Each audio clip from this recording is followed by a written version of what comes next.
host and astrologer, Christy Gray. The overarching theme for today is to plan your new era. With the new moon approaching, it's a powerful time for setting intentions and making plans for the future. Here are 3 powerful self-reflection questions to ask yourself. What habits or patterns am I ready to release? What new intentions do I want to set for the coming month? And how can I nurture my emotional and physical well-being during this next new moon cycle? Thank you for tuning in to the Cosmic Daily Dose.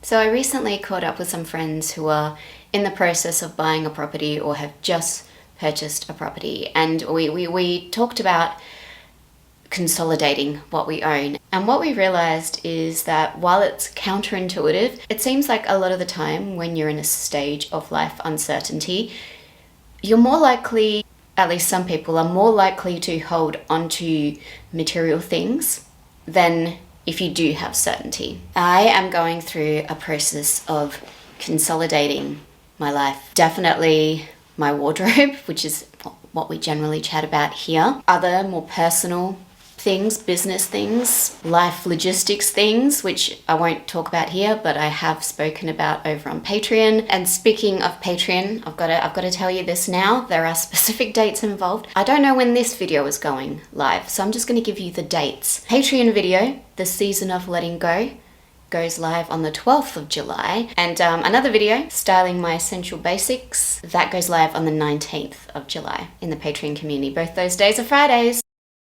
I have recently removed some things that I was still holding on to because I wasn't quite sure if they might come in handy, even though I've now lived here in this place for close to, 6 months. I had this dead grass. I don't know what the stuff is called. Decorative grass that I found in Albany, like on the side of the road, and chopped it down. Shh. I had it in my last apartment because it really worked with the colors in that apartment.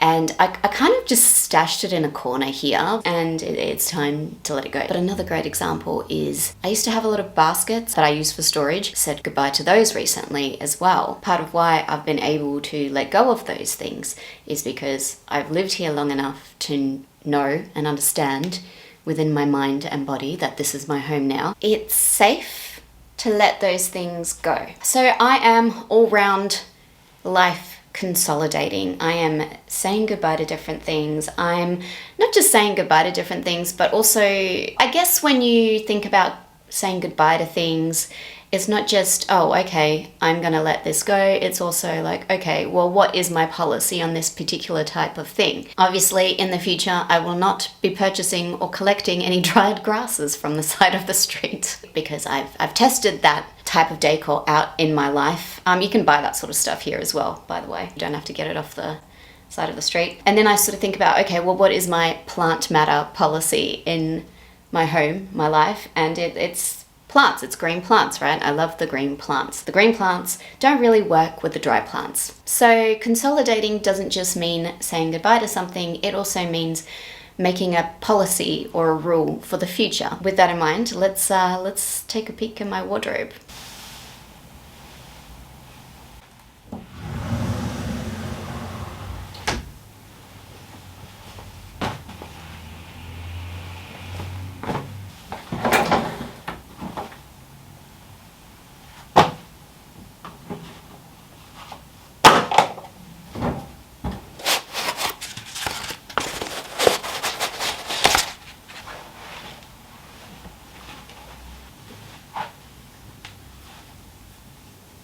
So if you're a long time viewer, you will recognize this lime green top by Garni. It's made of wool.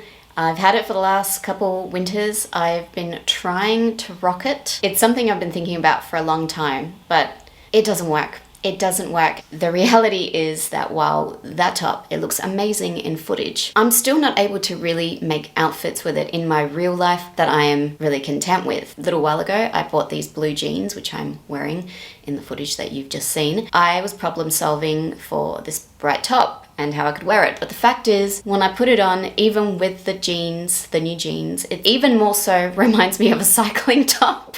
I'm still not wearing it. I'm still not wearing it outside of this apartment. As much as I love it, I couldn't make it work with the earthy tones. I couldn't make it work with the blacks. I can't make it work with a neutral denim. So pray tell, how am I supposed to make it work? It doesn't work. It doesn't work. And so it's a difficult decision, but I am going to sell this top. It's one of those things, isn't it? It should be able to work. It looks good, but it just doesn't work in reality. She needs to go. So the other top that it probably won't shock you or surprise you now is this electric blue top. I mean, basically the same story. Well, maybe with that one, it's also the color isn't quite right. I mean, last winter I was really experimenting with the blues and I got a few different hues of blue, and that one's just not really sat well with me. When I see the footage of myself wearing it, yeah, I don't really love it as much as I think I should. Electric blue, it kind of just doesn't look that great with my complexion. I think it's not the most flattering blue. I actually think that the other blues I have added to my life, the more purpley warm blue and the navy blue, the more subtle blues, I guess, have actually worked better for me. And I definitely wear those two tops. I wear them all the time, but this one, again, is not getting any use.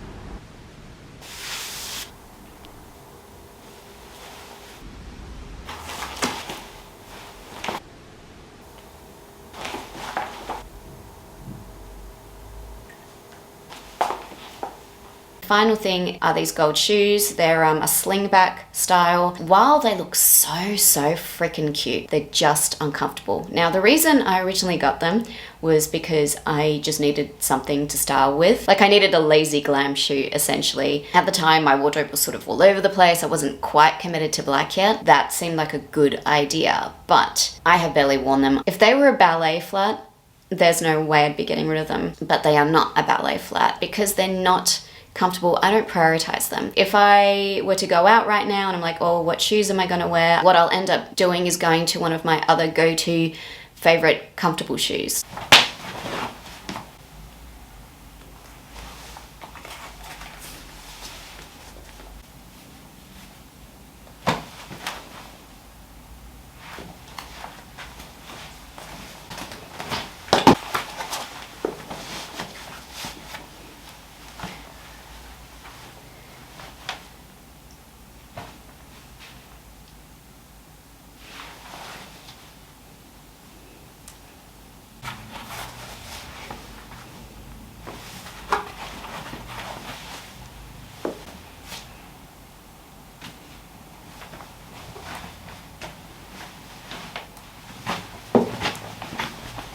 Which I guess is another thing I consider with my wardrobe, and when it comes to consolidating things, which is the shortcut, which is the one I always go towards, and which really represents my true wardrobe value of lazy glam. It's not lazy glam if I'm uncomfortable. It's not lazy glam if I have to put band-aids on my feet. I'm like, my shoes are falling off. You know, it's just not practical in my life at all to have these shoes.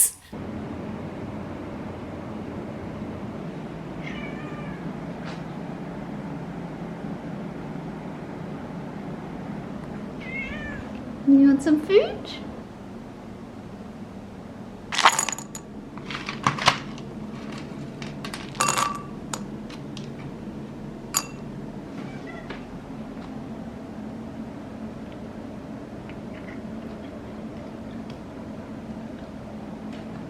Yum, yum, yum.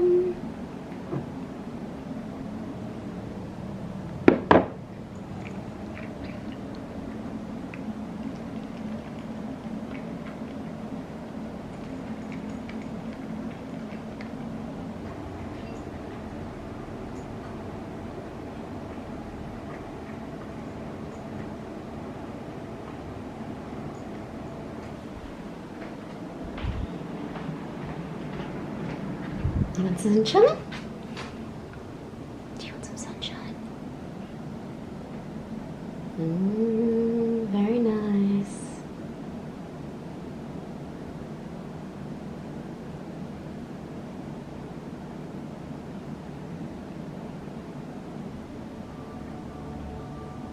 Now for a word from today's sponsor, Squarespace. If you have a big creative idea, the easiest way to get started is to create a website that really speaks your creative vision. Squarespace can help you achieve any number of specific goals that you have for your website. Whether you want to sell products, services, memberships, showcase your work, promote an event or a business, Squarespace has you covered, with beautiful minimalist templates which are so easy to customize. From there you can choose images, video, words, even sounds that will help communicate your unique vision. Squarespace can help you with email campaigns, integrating social media, as well as detailed analytics to help you connect with and learn about your audience. Squarespace has an awesome offer for you today. To get 10% off your first purchase of a website or a domain name, all you need to do is go to www.squarespace.com, start your free trial, and when you're ready to launch, go to this here URL.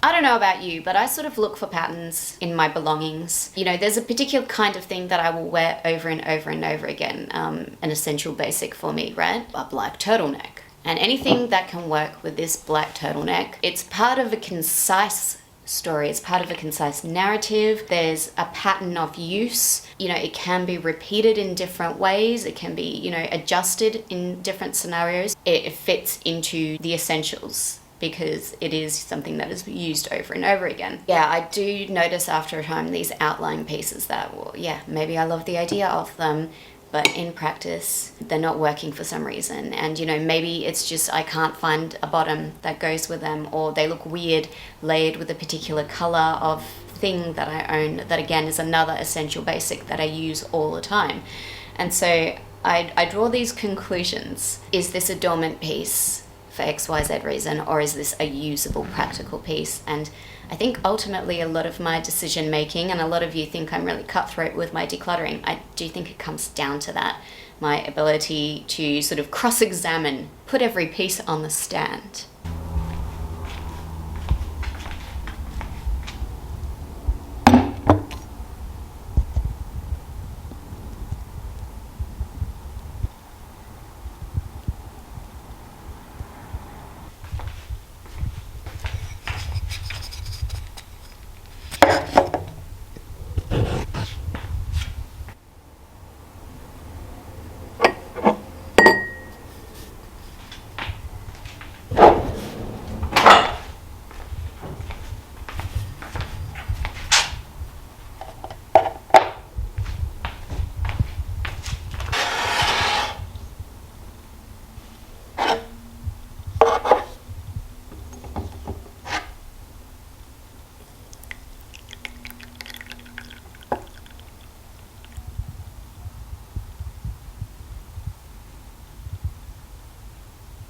So I already spoke about the fact that I look for patterns. I naturally look for patterns in my wardrobe. And of course I've been noticing which items I tend to choose over other items.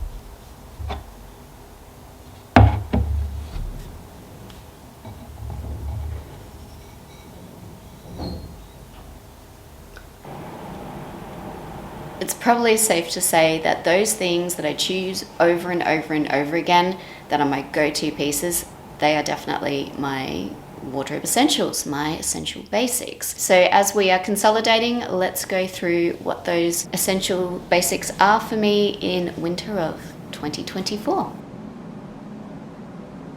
Turtlenecks in general, but definitely wool turtlenecks. Most of them are black at this point, so I think I've got about 5 black turtlenecks right now made of different materials. If you were to take my black turtlenecks away from me, I literally have nothing. Definitely white pants for casual moments. This is just a little fetish that I've developed. I don't know, I guess I like a little bit of contrast in the winter months. There's something quite dramatic about white pants.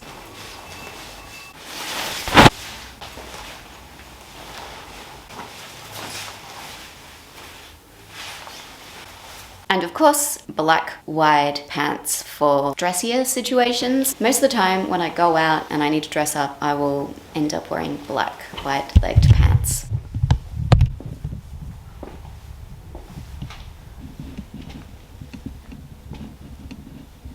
Speaking of contrast, I also love a white shirt. Now, this white shirt is definitely not your traditional white button-up, but it's more of a crossover, and I think probably the V-neck suits me a lot more than an actual button-up would. So this shirt has definitely become a kind of essential basic. Obviously not necessarily in this season. It's about as cold as it gets in the Perth area right now.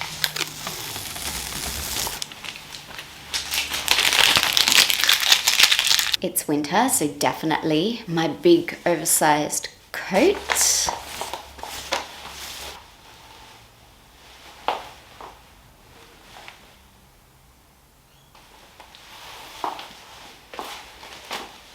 And I definitely have my favorites when it comes to shoes now.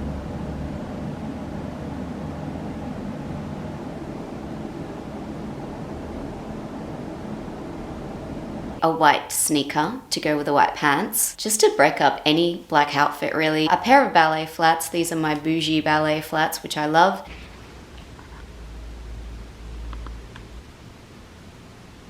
And a mid-height heel, because I just don't like wearing high heels.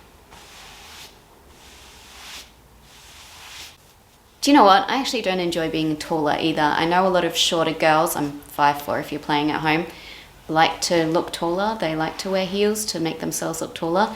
I actually just like being short. That way as well, they're more wearable, they're more comfortable, because I like to walk. This girl likes to walk places, even if it's a Saturday night. There's a big chance there will be some walking involved. Now, of course, there are other little bits and pieces that I wear recurringly, but these are definitely the pieces that just come up most often. And I guess I've listed these pieces here because I could make outfits from these pieces for most occasions that I attend in any season. Obviously, not all seasons, but the mix of these things can work in just about any season. They're my secret formula.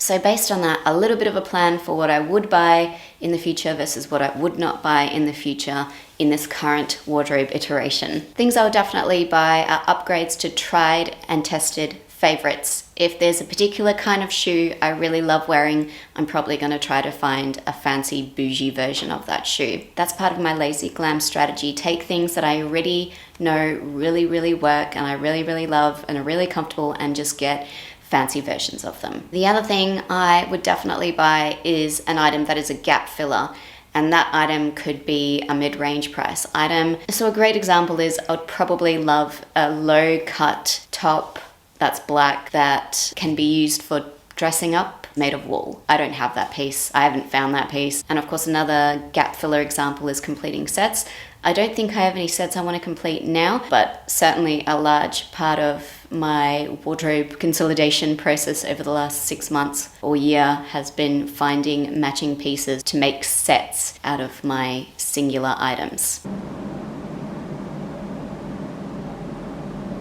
Things I am not buying in the current foreseeable future. I've been experimenting with colour over the last year, and colour is generally okay, but what today proves is that those more fluoro, bright colors are just more difficult for me to style, and as much as I love the lime top, I haven't found a way to style that. So nothing that's on the fluoro spectrum. Blues and anything surrounding blues are probably good. Red could be another option, and I'm thinking lilac because that's close to blue and that would work with my grays and my whites. So generally I am avoiding buying mid-range items unless they are specific gap fillers, so unless they specifically work with something else that I have. Generally speaking, I have a shopping budget now. I just know that in the past I used to fritter away a lot of my shopping budget on mid-range items. Sort of were in the middle, they were kind of casual. They didn't really do much for me. I had lots of casual outfits, but then when I needed to look more dressed up, I couldn't meet that brief as well. So I am favoring saving up for luxury items over frittering away my funds on mid-range purchases, because I certainly do not need any more black turtlenecks. And the final thing is flimsy things. I recently tried on this beautiful dress and I loved it so much, but I realized I could not wear it anytime soon. So maybe let's put this in a wider category, not necessarily flimsy things, more so things that cannot be worn in the foreseeable immediate future. If I were to spend some of my shopping budget on this beautiful flimsy dress that, sure, theoretically might be perfect in 6 months' time when it's hot again, I'm taking away from the opportunity to find something that I actually would make use of immediately that I need more of. Like, I've been looking for a nice going out wool dress for a long time, so it makes a lot more sense to look around for that and to prioritize buying something like that than a, while beautiful dress, not wearable for a long time to come. And I also do think that there is something in testing what you have, what you buy as soon as you get it. When I have tested an item, or I've tried to wear an item as soon as I bought it, it's a lot easier for me to see whether it's actually going to be usable, because then over the next week or so before I take the tags off, I can say, okay, well, actually what I'm finding is that when I do have an opportunity to wear this thing, I am prioritizing something else. I keep choosing something else. So maybe this thing isn't as great as I think it is, and then I can still use my rational thinking to return it, rather than having it sit there for 6 months, telling myself that I'm going to wear it over the summer months, and then the summer months come and, well, I chose something else, or it doesn't fit me anymore. Yada yada yada yada yada yada yada yada yada yada yada.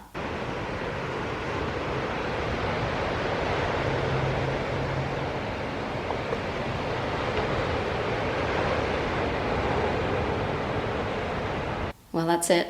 I hope you've enjoyed this video. Mwah, mwah.